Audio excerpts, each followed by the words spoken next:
যে আয়নাঘরের কথা বললাম, যে ক্রস ফায়ারের কথা বললাম, যে সেনা হত্যার কথা বললাম, শাপলা চত্বরে হত্যা করার কথা বললাম, এটা কোন সামরিক সরকারের অধীনে হয়েছে?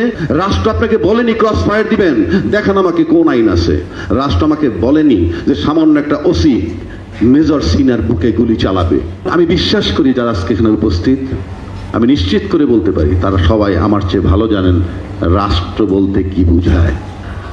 আমরা সবাই নির্বাচনের কথা বলতেছি, নির্বাচন তো করবেন একটা রাষ্ট্রে। দেশটা রাষ্ট্র কিনা, রাষ্ট্র সবাই আমার চেয়ে ভালো জানে। আমি সিম্পল একটা কথা বলি, মানুষের জান মাল এবং চলাফেরার যে স্বাধীনতা, এটা রাষ্ট্র নিশ্চিত করতে হয়, যেটা 53 বৎসরে হয়নি। প্রত্যেকের বাড়ি দখল হচ্ছে, বহু লোকের বাড়ি দখল হয়েছে, আর মাল নিরাপদ নয়। আয়নাঘরে যে লোকটাকে ঢুকিয়ে রাখে, রাষ্ট্র তাকে পারমিশন দেয় নাই, কোনো আইন দেয়নি। 57 জন সেনা অফিসার যখন হত্যা হয়, তখন ক্যান্টনমেন্টের বাকি অংশ ঝিমায়।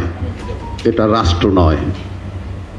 একটা স্বাধীন দেশে একজন উন্নত কোন কি বড় মাপের অফিসার দীর্ঘদিন সেবা দিলে দেশকে, তাকে ক্যান্টনমেন্টে প্রবেশ করার যখন নিষেধাজ্ঞা দেওয়া হয়, এটা কোনো রাষ্ট্র নয়। সেই রাষ্ট্রে কিসের নির্বাচন? নির্বাচনের আগে আপনি এক রাষ্ট্র বানান। রাষ্ট্র আপনাকে বলেনি ক্রস ফায়ার দিবেন, দেখান আমাকে কোন আইন আছে। রাষ্ট্র আমাকে বলেনি যে সামান্য একটা ওসি মেজর সিনার বুকে গুলি চালাবে। এটা কোন রাষ্ট্র?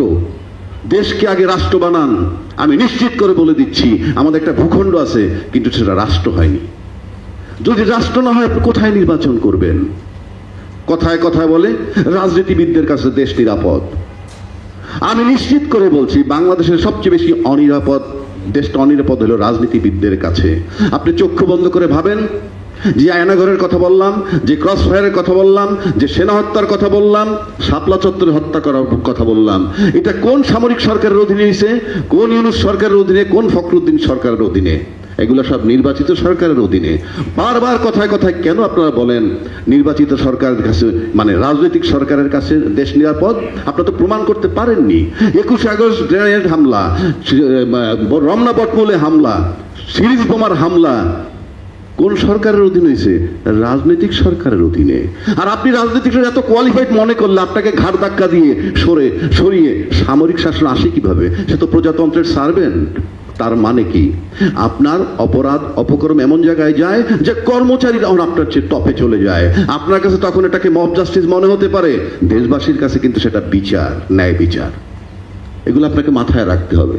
যতবার আমাদের সামরিক অভ্যুত্থান হয়েছে, সেটা কিন্তু দেশবাসী গ্রহণ করেছে। পরবর্তী ফলাফল ভিন্ন কথা, সবাই অ্যাকসেপ্ট করছে। কেন? নট দ্যাট আর্মিকে ভালোবাসে, কারণ জনগণ বোঝে না। জনগণ শুধু বুঝছে আমরা একটা খারাপ পরিস্থিতি থেকে মুক্তি পেয়েছি। এখন মব জাস্টিস কথায় কথা আসে। বাংলাদেশের মব জাস্টিসের বয়স 53 বছর। মব জাস্টিসের দুটো ফর্ম বাংলাদেশে, একটা সরকারি, একটা বেসরকারি। সরকারি মব জাস্টিস কোনটা? ওই যে শাপলা চত্বরে হত্যা, সরকারি মব জাস্টিস। আয়নাঘর, সরকারি মব জাস্টিস। এখানে বহু আর্মি অফিসার আছেন, তাদের কলিগকে, ব্রিগেডিয়ার লেভেলের লোকেরে আয়নাঘরে যেখানে রেখে আসছে, তারা সব তার জুনিয়র কলিগ বা বন্ধু। দীর্ঘ 7 বৎসর তারা তাকায় তাকায় দেখছে। হয়তো আর্মি আমার উপরে খেপতে পারে এই মুহূর্তে যারা আছে, আমি আমার কষ্ট থেকে বলছি। আমি আমার ছোটবেলায় দেখছি একটা আর্মি অফিসারের যদি কেউ কোথাও ইনসাল্ট করছে, পরক্ষণে আর্মি এসে সেখানে তামা বানিয়ে ফেলছে এলাকাটাকে। আর 57টা সেনা অফিসার মারা যাওয়ার পর যারা হজম করতে পারে, আমি সিম্পলি বলবো ব্যাকবোনলেস, অথবা একটা চাকরির মায়া। সুতরাং আমি আমার দুঃখ থেকে কথাগুলো বলছি। এই যে নির্বাচন আমরা চাচ্ছি, কিসের নির্বাচন? আমি একটা করলাম মব জাস্টিস, একটা রাষ্ট্রীয় মব জাস্টিস। আপনি বিচার বিভাগীয় মব জাস্টিস দেখবেন। জনগণের আকাঙ্ক্ষা যেটা হয়েছে, জনগণ যেটাকে ন্যায় বিচারের জন্য, সুন্দর নির্বাচনের জন্য তত্ত্বাবধায়ক সরকারের ফরমেশন, জনগণ সেটাকে আদালত এক কলমের খোঁচায় কিভাবে বাতিল করে দেয়। জনগণের যেটা সিদ্ধান্ত, সেটা আবার জনগণের চাপের উপরে চেঞ্জ হবে, আদালত দিয়ে নয়। আদালত আইন বানাতে পারে না, আদালতের রাইট নাই কোনো আইন বানানোর। আদালত সংবিধান লিখতে পারে না, তার কোনো রাইট নাই। আদালতের কোনো রাইট নাই কোনো সরকারের মেয়াদ দেয়ার। আদালত পারে কোনটা? আইন বানাবে সংসদ, সেটার সাথে সাংঘর্ষিক অংশ বাদ দিতে পারে, কিংবা আইনের ব্যাখ্যা দিতে পারে। আপনি বর্তমান সরকার, সে একটা অন্তর্বর্তীকালীন সরকার। সংবিধানে কি কোথাও আছে যে অন্তর্বর্তীকালীন সরকার? সবাই আমার চেয়ে বিজ্ঞ। আমি দায়িত্ব নিয়ে বলছি, অন্তর্বর্তীকালীন সরকার বলতে সংবিধানে কোনো শব্দ নেই। তাহলে আপনি যে জুলাই ঘোষণাপত্র হলো, জুলাই ঘোষণাপত্র যেটা হলো সেটার নাম দিতে হবে অন্তর্বর্তীকালীন সংবিধান। অর্থাৎ অন্তর্বর্তীকালীন সরকারের জন্য লাগবে অন্তর্বর্তীকালীন সংবিধান, সেই সংবিধানে চলবে। এবং সংবিধানের ভিতরে ওই ঘোষণাপত্রে বলা হয়েছে তাকে প্রধান উপদেষ্টা। It is just bloody cheating. প্রধান উপদেষ্টা মানে কি? সে কি প্রেসিডেন্টকে উপদেশ দেয়? প্রেসিডেন্টের সাথে তো এখন তো দেখাই তো হয় নাই। ওখানে তার পদের নাম দিতে হবে রাষ্ট্রের প্রধান নির্বাহী, সরকারের নাম থাকবে অন্তর্বর্তীকালীন সরকার, এবং ওটার ভিতরে মেয়াদ দিতে হবে। এটা তামাশা না, এটা কোনো ক্লাব সমিতি না যে আপনি একটা যা কিছু লিখলেন আর চলবে। ওখানে লিখতে হবে এই যে এই সরকারের মেয়াদ আগস্ট 8ই আগস্ট 2024 থেকে জুন 2026 পর্যন্ত তার মেয়াদ, এবং এর ভিতরে উনি একটা নির্বাচন করবেন। এটা এখানে লিখতে হবে ম্যান্ডেটরি, বিকজ উনি অন্তর্বর্তীকালীন সরকার, এবং এই ঘোষণাপত্রের নাম হবে, আবারও বলছি, অন্তর্বর্তীকালীন সংবিধান। এবং এটা যদি আপনারা নোট না করেন, যারা আজকে নির্বাচন করে পাশ করবেন, মাত্র 2000 লোক একত্র হয়ে তাকে চার্জ করে আপনি কোন সংবিধানের অধীনে, সোকল সংবিধানের কথা সবাই বলে, আই ডোন্ট আন্ডারস্ট্যান্ড। যদি আপনি ওই সোকল সংবিধানের কথাও বলেন, নাম্বার 1 সেটা বিলুপ্ত হয়েছে কখন? ওই সংবিধানে কি বলা ছিল যে প্রধানমন্ত্রী পালিয়ে যেতে পারবেন, বা পালিয়ে গেলে কি হবে? সেটা কি সংবিধানে লেখা ছিল? ছিল না তো। তারপরে সংসদ ভাঙার পর ওই সংবিধান মোতাবেক কি 3 মাসের মধ্যে নির্বাচন। তাহলে তো 8ই আগস্টের পরে 7ই নভেম্বরের মধ্যে নির্বাচন হওয়ার কথা। ইউনূস সাহেব কে যে ফেব্রুয়ারিতে নির্বাচন দিল? আর যারা মেনে নিয়েছেন তারা কেন মেনে নিয়েছেন? এটার কারণ হচ্ছে তারা জানে আমার সামনে কোনো প্রতিদ্বন্দ্বী নাই, এই জন্য বারবার নির্বাচনের চিৎকার করে। আমি নিশ্চিত করে বলতে পারি, কালকে যদি বলা হয় যে আওয়ামী লীগ আবার নির্বাচন করতে পারবে, তাহলে দেখবেন আজকে যারা নির্বাচন চায় তারা মাঠে নেমে বলবে যে না, তার বিচার হতে হবে। অথচ আজকে তারা বিচার চায় না। সুতরাং আমি বলবো, ফরগটসে আমাকে কেউ ভুল বুঝবেন না। এইরকম যদি হয়, রাজনীতিবিদদের চরিত্র, রাজনীতিবিদদের বৈশিষ্ট্য নাই। একটু আগে আমার ভাই কি নোটিশ পিসে বলছেন পয়সার খেলা। ইয়েস, পয়সার খেলা। ভোটাররা টাকা পায়নি বিগত 3 নির্বাচনে, 14, 18, 24-এ। টাকা পেয়েছে কারা? রাজনীতিবিদদের, ব্যবসায়ীদের টাকা নিচ্ছে রাজনীতিবিদরা, রাজনীতিবিদদের কাছ থেকে পেয়েছে প্রশাসন। বা শেষ, ফিনিশ। এবং বিগত সরকার ছিল কাদের সরকার জানেন? তার জনগণ ছিল কতজন? মাত্র 15 লক্ষ। অর্থাৎ প্রজাতন্ত্রের কর্মচারীগুলা ছিল তার জনগণ, এবং তাদেরকে সুবিধা দিয়া ভাইস ভার্সা, আমাকে ক্ষমতায় রাখবি, তোরা দেশ লুটে পুটে খাবি। একটা থানার ওসির সামনে একজন আর্মির ব্রিগেডিয়ার ছিল, চৈতমেশা কদু, আমি দেখেছি। বাংলাদেশ সেই জায়গাটায় নিয়ে গেছি আমরা। এখন বলতে পারেন মব জাস্টিস নিয়ে কথা, চাঁদাবাজি নিয়ে কথা। বাংলাদেশের রাষ্ট্রীয়ভাবে চাঁদাবাজি হয়। বেনজির সাহেব যখন কাউকে চোখ বেঁধে নিয়ে আসছে, বলছিল আপনি 50 লাখ দিবি নয়তো ক্রস ফায়ার, এটা রাষ্ট্রীয় চাঁদাবাজি। সচিবালয়ে যখন ফাইল আটকে টাকা চায়, রাষ্ট্রীয় চাঁদাবাজি। আজকে যারা চাঁদাবাজি করে এনসিপির ছেলে পেলে, তাদেরকে আমরা ব্লেম দেই। ব্লেম দিবেন কেন? আমি শয়তান, আমার সন্তান কি সকালবেলা ফেরেশতা হবে? বাংলাদেশে তো চাঁদাবাজির বয়স 53 বছর। ভাবটা এমন যে এনসিপি এই শব্দটা আবিষ্কার করছে, অথচ they have inherited this word. তারা তো ইনহেরিট করেছে। আপনার ছেলে, আপনার নাতি, তারাই তো সার্জিস, তারাই তো হাসনাত। তা আপনি কেমনে আশা করেন আপনি ফেরেশতা থাকলে আপনার সন্তানটা বা নাতিটা ফেরেশতা হইতো? সুতরাং পুরনো শব্দ চাঁদাবাজি, দে হ্যাভ ইনহেরিটেড দিস। এটার জন্য অন্যতম রাস্তা কি? যাদের বয়স মেয়াদ উত্তীর্ণ হয়ে গেছে, নিজে যদি না বুঝেন, সময় আসছে আপনি ধাক্কা দিয়ে ঘরে বের করে দিবে। কথায় কথায় রাজনীতিবিদরা বলে রাজনীতিতে শেষ কথা বলতে কিছু নাই। এটা কি ক্লাব সমিতি? আমি আবারও বলছি, শেষ কথা বলতে মানে নাই। আপনি আপনার সন্তানকে, যার বয়স মাত্র 20 বছর হয়েছে, তাকে বলবেন একটা বিষয় নিয়ে, সকালে একরকম কথা বললেন, তারপরে বিকেল আবার সেটা ঘুরিয়ে পেঁচিয়ে আর এক রকম বললেন, তারপর দিন আরেকটু ঘুরে আর এক রকম কথা বললেন একই বিষয় নিয়ে।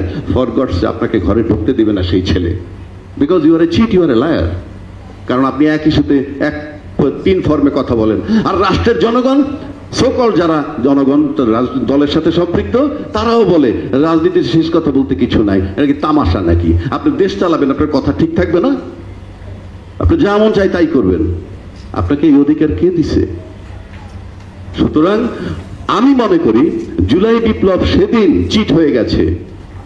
যে এই দেশের রাজনীতিবিদ যারা দেশ চালাবেন, দেশ চালাইলে যেখানে আর্মি চিফ তার আন্ডার কমান্ড হবে, তাদেরকে যখন ডাকে তারা কোস্টারে বসে মুরগির বাচ্চার মতো যখন সেনাপ্রধান ডাকছে, যখন গেলেন ফেরত তার ডাকে সাড়া দিয়ে, তখন আমার কাছে হাস্যকর মনে হয়েছে। আচ্ছা, এর ভিতর থেকে তো একটা লোক প্রধানমন্ত্রী হবে লং রানে, তো তাকে ডাকতেছে ব্রিগেডিয়ার হাসান নাসির, আর উনি চলে যাচ্ছেন কোস্টারে চড়ে। ওনার নামটা বললাম এই কারণে, তাহলে মানুষে আরেকজনের নাম বললো এগুলো কি বল। আমি কি করে যাই, আমাকে ডাকতেছে আমার সেনাপ্রধান, যে ফলোইং ডেতে if I became the prime minister he will be my under command. আপনি তাকে দিয়ে দেশ চালাবেন? আমি জিনিসটা লক্ষ্য করে দেখেন, এই politician he is a leader. এখন আসেন আমি শেষ করে দিই, অনেক বলার আছে আমার। এইবার আসেন আপনি মব জাস্টিসটা, মব ভায়োলেন্স যেটাকে বলি, এখন আমি শেষ করছি। মব ভায়োলেন্স, তার আগে একটা কথা বলেনি, সবাই বলতেছে বাংলাদেশে আমরা দেখছি যে এই সরকারে আনার জন্য যে আন্দোলন, দল মত নির্বিশেষে সবাই আন্দোলন করছে, এই সরকারের ক্ষমতায় আনছে। আপনি এটা যদি লক্ষ্য করে দেখবেন যে যে দলের লোকগুলো ক্লেম করে তারা কিন্তু বিগত 12 বৎসর শেখ হাসিনাকে হটানোর জন্য আন্দোলন করেছে। তো যে রাজনৈতিক দলগুলো 12 বছর শেখ হাসিনাকে হটানোর জন্য আন্দোলন করলো, সেই শেখ হাসিনা 15 বছর ক্ষমতায় ছিল। আর সবাই মিলে যারা ইউনূস সাহেবকে সহযোগিতা করতেছে, ইউনূস সাহেব 1 বছরের মাথায় একেবারে মনে করেন গয়রহ হয়ে যাচ্ছে। মানে সহযোগিতাটা কি ধরনের? দ্বিতীয় দফায় আসেন, আপনি বলেন সিভিল গভর্নমেন্ট কিচ্ছু বোঝে না, রাজনীতিবিদরা সব বোঝে। রাজনীতিবিদ কারা? এদেরকে রাজনীতি বানাইছে কারা? যারা রাজনীতিবিদ হিসেবে কর্ণধার। সাকিব আল হাসান রাজনীতিবিদ, বানাইছে কে? শেখ হাসিনা।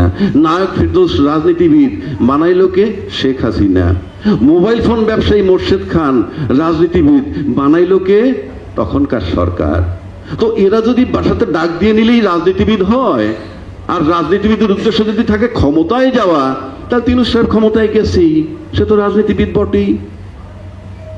এখন তো সেই ইউনূস সাহেবের কাছে, যে নাকি একটু আগে বলে গেল নোবেল কিনে আনছেন, সেই ইউনূসের কাছে তীর্থের কাকের মতো দৌড়াচ্ছেন একটা নির্বাচনের জন্য। কেন? এই হইল রাজনীতিবিদদের যোগ্যতা। সুতরাং এখন আমি শেষ করে দিচ্ছি, রাজনীতির যোগ্যতা বললাম। আসেন মব ভায়োলেন্স কখন কখন একসেপ্ট করে। 111 আমরা দেখেছি, ফখরুদ্দিন সাহেব ছিলেন সিভিল গভর্নমেন্ট, কোঅপারেশন কথা বলছি, কোঅপারেশনের কথা। ফখরুদ্দিন সাহেবের চেয়ে তো ইউনূস সাহেব যোগ্য অ্যাটলিস্ট। তো ফখরুদ্দিন সাহেবের পাশে একজন সেনাপ্রধান ছিলেন মঈনু আহমেদ, মাটি থরথর করে কাঁপত। ইউনূস সাহেবের পাশেও কিন্তু একজন সেনাপ্রধান আছেন, মাটি কিন্তু কাঁপে না। এটাকে বলে সহযোগিতা, কোঅপারেশন। 57 জন অফিসার মারা যাওয়ার পর যেই দেশের দায়িত্বশীল ব্যক্তিরা বলে ফুল স্টপ, এটা নিয়ে আর কথা হবে না, তাহলে তদন্ত কমিশন হলো কেন আবার? তার মানে তদন্তটা দ্যাট ওয়াজ নট কারেক্ট। আবার আমি মব জাস্টিসে ফেরত শেষ করছি। মব ভায়োলেন্স কখন জাস্টিস হয়? জুলাই আন্দোলন যেটা হলো সেটা কিন্তু সংজ্ঞাগতভাবে মব। কারণ আপনি যদি মব না করেন, নিয়মে থাকেন, তাহলে তো 16 বছর যেভাবে বিএনপি আন্দোলন করছে সেইভাবেই থাকতে হইত। সুতরাং তারা আন্দোলনটা করে এমন একটা জায়গায় গেছে, ডেড বডির পর ডেড বডি, স্বরাষ্ট্রমন্ত্রীকে ব্রিফিং দেয়, মারিয়াডা মরেয়াডা বাকিটি সরে না। এগুলো আল্লাহর তরফ থেকে হয়েছে। এই লোকগুলোকে আল্লাহ সিলেক্ট করেছে, নাই কেউ বুক পেতে গুলি খায় না। আর যাদেরকে দেশ রক্ষা করার জন্য তৈরি হয়েছে, মাসের শেষ প্রচুর বেতন দেওয়া হয়, সাবসিডি দেওয়া হয়, তারা তাকায় তাকায় দেখছে মানুষ কিভাবে মরে। স্বাধীন দেশের লোক যখন বিনা কারণে বুলেটের নিচে যায়, আর যদি বলে প্রজাতন্ত্রে সরকার মারছে, সরকার তো প্রজাতন্ত্রের গোলাম, কারণ জনগণ রাষ্ট্রের মালিক। আপনার কি অধিকার আছে মালিকের গায়ে গুলি মারার? শুধু কি এই সরকার? আমরা দেখছি বিদ্যুতের দাবিতে কাউন্সাটে যখন লোক মাঠে নেমেছে, তারা কোনো সামরিক বাহিনী না, বেসামরিক বাহিনী, তার সাধারণ নাগরিক, সেখানেও 24টা লোক মারা গেছে। স্বাধীন দেশের লোক যে সরকার গুলি করে মারে, তারা রাজনৈতিক সরকার এবং রাষ্ট্র তাদের কাছে নিরাপদ নয়। সেটার জন্য তাদের আরো শিক্ষা প্রয়োজন, এবং সেটার জন্য প্রতিবিপ্লব চলছে, এটাকে বিপ্লবে রূপান্তরিত করতে হবে। কেউ কেউ বলে শেখ হাসিনার পলায়ন এটা অভ্যুত্থান, নো, এটা বিপ্লব। সরকার যখন পালিয়ে যায় সেটাই বিপ্লব। সরকার যখন পালিয়ে যায় সেটা বিপ্লব। সরকার দেশে থেকে যদি ক্ষমতা অন্য কেউ কেড়ে নেয় সেটা অভ্যুত্থান। এখন জুলাইয়ের যে অভ্যুত্থান, জুলাইয়ের যে বিপ্লব, যেই দাবির মুখে শেখ হাসিনা পালিয়ে গেছে সংবিধান নিয়ে, তার 14 সুটকেসের মধ্যে একটার ভিতরে ছিল সংবিধান, কারণ পালিয়ে গেলে সংবিধান চলে যায়। সুতরাং ওই যে আন্দোলনটা হয়েছিল, ওই যে মবটা, সেটা হলো বাংলাদেশের ইতিহাসে সর্বশ্রেষ্ঠ মব জাস্টিস। কারণ আপনার আর কোনো উপায় ছিল না এই জাস্টিস নেয়ার জন্য।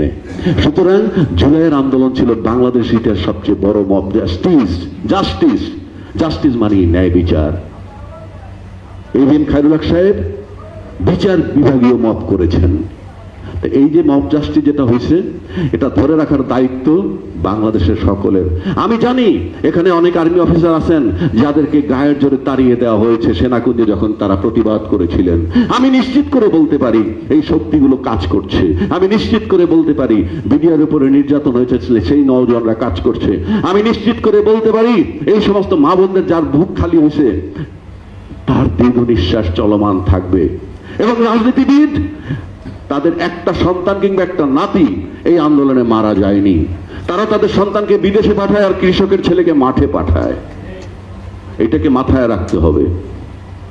সুতরাং আমরা এটা কোনোভাবে সহ্য করব না। আমি এখন শেষ করে দিচ্ছি, 71 সালে যারা মুক্তিযুদ্ধ করেছিলেন, ফর গডস সেক, এটা সবার জন্য প্রযোজ্য নয়। কিন্তু ওই মুক্তিযোদ্ধাদের ভিতর থেকে যাদের সন্তানরা ওই সরকারের সময় বেনিফিটেড হয়েছেন, ওই সরকারকে শেল্টার দিচ্ছেন, মিডিয়ার মাধ্যমে, বক্তব্যের মাধ্যমে, তারা কিন্তু রাজাকারে রূপান্তরিত হয়েছেন। কেন? পাকিস্তান যখন আমরা আন্দোলন কি 71 সালে, তখন তো দুইটা দেশ ছিল না, একটা দেশ ছিল। কিন্তু পাকিস্তানের যে বৈষম্য, সেই বৈষম্যের বিরুদ্ধে আন্দোলন, সেই আন্দোলন পরে রূপান্তরিত হলে স্বৈরাচারী সরকার হলো। আমরা বিদ্রোহ করলাম, আমরা যুদ্ধ করলাম, দেশ স্বাধীন করলাম। তখন ওই যুদ্ধের পক্ষে যারা ছিল, আমরা ছিলাম বিপক্ষে, আমরা যেহেতু মুক্তিযুদ্ধ করেছি। কিন্তু পাকিস্তানিদের সাহায্য করেছে, তাদেরকে বলি আমরা রাজাকার। যদি তাই হয় তাহলে 24 সালে এই সরকারের পক্ষে যারা সাফাই গাচ্ছিল টেলিভিশনে, নানান মিডিয়ায়, তারা তো একই কাজ করতেছিল। বৈষম্য, স্বৈরাচারী, অত্যাচার, সাধারণ লোককে মারতেছে। এবং সেখানে একটা মুক্তিযোদ্ধার সন্তানরাও ছিলেন যারা ওই সরকারের পক্ষে সাফাই গিয়েছেন। তাহলে সেই মুক্তিযোদ্ধাদেরকে আমি আজকে রাজাকার হিসেবে স্বীকৃতি দিতে চাই। আর যারা ওই স্বৈরাচারের বিরুদ্ধে আন্দোলন করেছে, সে যদি রাজাকারের সন্তান হয়ে থাকে, আজকে সে মুক্তিযোদ্ধা। সুতরাং এই মুক্তিযুদ্ধ অব্যাহত থাকুক, চলমান থাকুক, নির্বাচন বহুদূর। ধন্যবাদ।